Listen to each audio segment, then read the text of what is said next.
They call it the Big Apple, and in 2020, that apple got a giant worm in it, and that worm is known as COVID. When a national emergency was first declared in the city back in March, many panicked.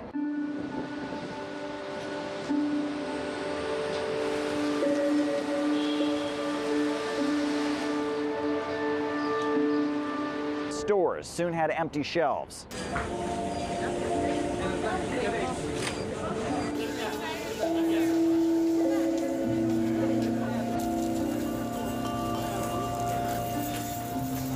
The hospitals soon hit capacity, and emergency tents were set up in Central Park.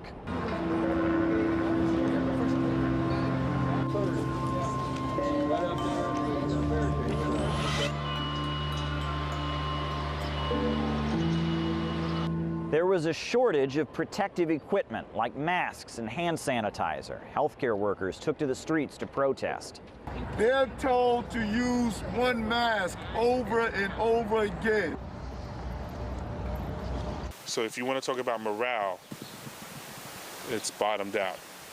I'm in the epicenter of the epicenter of the epicenter. It's been tough. It's been one of the hardest moments in my life. It's been really challenging. And we're burnt out. We come in every day and we're not getting support from our managers. Our government is telling us we can wear a simple bandana if we don't have a mask. Many noted that in circumstances like this, we had local officials blaming everyone but themselves. Where was the whole international health community?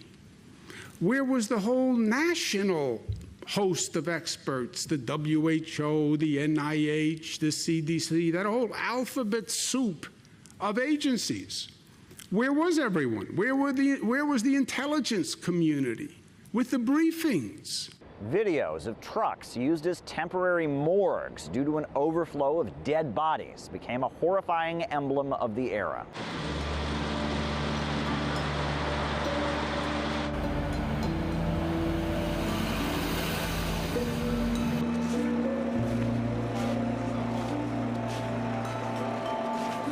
New York City's Hart Island became a graveyard amid the overflow of dead bodies.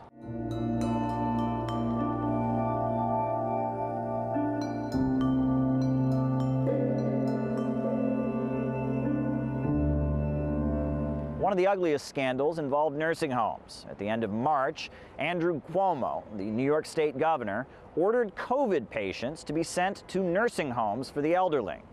Now, this order was revised on the 11th of May, but it was far too late. The death toll in New York's nursing homes was approximately 4,800 people.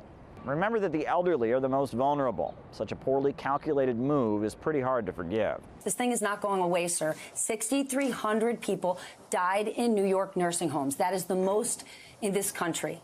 Andrew Cuomo really needs to be held to account on this, and I wish the media would do it. Hearing a little bit of criticism here in New York, but I don't hear very much nationwide. There was a glimmer of hope over the summer, but then a second wave came when it got cold. The new lockdowns have had a devastating effect on the economy. Restaurant owners and workers have taken to the streets.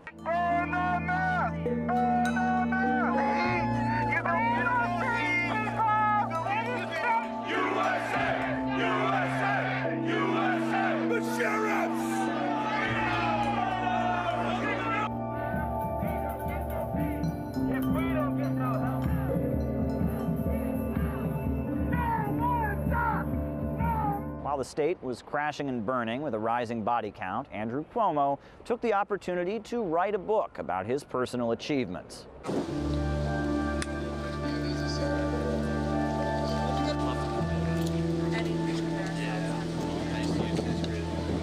2021 doesn't look like it's bringing any relief either. National health officials are warning us that January could be devastating.